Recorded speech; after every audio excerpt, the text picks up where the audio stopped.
Today we're showing you a 2016 New Holland Workmaster 33 tractor. It's a four-wheel drive tractor with a New Holland 140 TL quick attach front loader.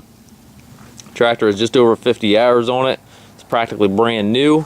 Comes with the balance of the factory warranty, which I believe runs into 2023, but double check the listing. Not 100% sure on that end date. Got a nice sized bucket on the front here. Skid steer style quick attach for your bucket connection.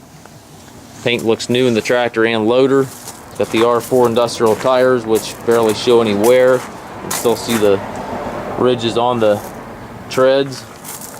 Loader control right there with an easy reach. It does have the 3-point hitch with the top link, 540 PTO, stabilizers right there. Foldable rollover bar. Looking for a clean little unit. This is about as close to a new tractor that you're going to find. It's got the 3 ranges in your hydrostat to the left of the seat here. Also have the 4-wheel drive engagement lever right here beside the seat.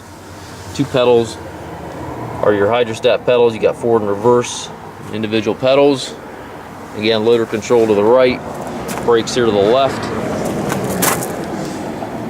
We do take trades, also offer trucking and financing. Tractor also must pass a 40-point inspection prior to pickup or delivery. If you have any questions regarding this unit, please contact us.